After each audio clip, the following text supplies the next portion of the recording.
اعوذ باللہ من الشیطان الرجیم بسم اللہ الرحمن الرحیم وبرزت الجحیم للغاوین وقیل لهم این ما کنتم تعبدون۔ توفیق پروردگار سے سورہ شعراء کا ترجمہ اور تفسیری نکات جاری تھے۔ آیت نمبر 91 سے لے کے 98 تک ہے کہ ہم نے پہلے کہا کہ جنت اور جہنم منقول ہیں۔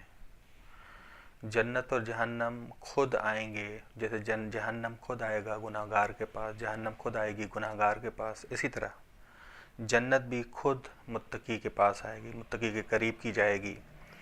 آیت نمبر 91 ہے کہ وَبُرِّزَتِ الْجَحِیمُ لِلْغَاوِینَ، اور آشکار کی جائے گی، وَبُرِّزَتِ الْجَحِیمُ، آشکار کی جائے گی جہنم، لِلْغَاوِینَ، فاسد عقائد والے لوگوں کے لیے، فاسد عقائد لوگوں کے لیے۔ غاوین یعنی فاسد عقائد والے لوگ جو عقیدے میں فاسد ہیں اور عمل بھی غلط کرتے ہیں، عمل بھی حق سے دور باطل والا عمل انجام دیتے ہیں۔ ٹھیک، وَبُرِّزَتِ الْجَحِیمُ لِلْغَاوِینَ وَقِیلَ لَهُمْ أَیْنَ مَا كُنْتُمْ تَعْبُدُونَ، بس آشکار کی جائے گی، یعنی اس کا عذاب آشکار کیا جائے گا، آگ آشکار ہوگی، اس کی سختیاں آشکار ہوں گی۔ وَقِیلَ لَهُمْ أَیْنَ مَا كُنْتُمْ تَعْبُدُونَ، اور ان سے کہا جائے گا کہ جن کی تم سب عبادت کرتے تھے کہاں ہیں، وہ کہاں ہیں، تاکہ وہ تم سے عذاب کو دفع اور رفع کر سکیں، تم سے عذاب کو دفع بھی کریں اور رفع بھی کریں، عذاب سے تمہیں دور کریں۔ بس قیل لہم، قیل لہم یعنی ان سے پوچھا جائے گا، ان سے پوچھا جائے گا کہ کہاں ہیں تمہارے وہ معبود جنہیں تم دنیا میں شفیع بناتے تھے، کیونکہ آخرت کو تو یہ مانتے نہیں تھے، آخرت کو تو مانتے نہیں تھے۔ اول تو آخرت میں آئیں گے تو ہوش ان کے ٹھکانے پہ آئیں گے، سمجھ جائیں گے کہ انبیاء کا وعدہ، قرآن کا وعدہ حق تھا، معاد تھی، قیامت تھی۔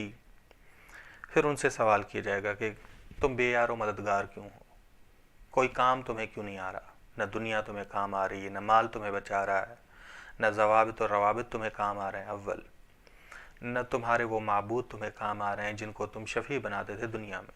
ٹھیک، من دون اللہ، جو اللہ کے علاوہ ہیں۔ حل ینصرونکم او ینتصرون، جو اللہ کے علاوہ، کیا وہ تمہاری نصرت اور شفاعت کریں گے عذاب الہی کو دفع کرنے کے لیے، عذاب الہی کو رفع کرنے کے لیے؟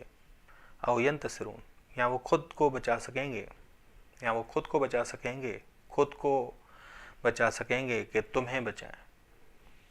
فَكُبْكِبُوا فِيهَا وَهُمْ فَكُبْكِبُوا فِيهَا هُمْ وَالْغَاوُونَ، بس یہ بت اور گمراہ لوگ جو فاسد عقائد گاوون تھے، فاسد عقائد والے لوگ، غلط عمل والے لوگ، جہنم میں ڈال دیے جائیں گے۔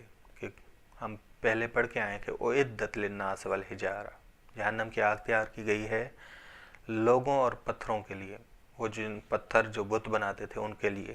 ٹھیک، وجنود ابلیس اجمعون، اور ابلیس کے پورا لشکر، سب کا سب لشکر جو ہے وہ اس میں ڈالا جائے گا۔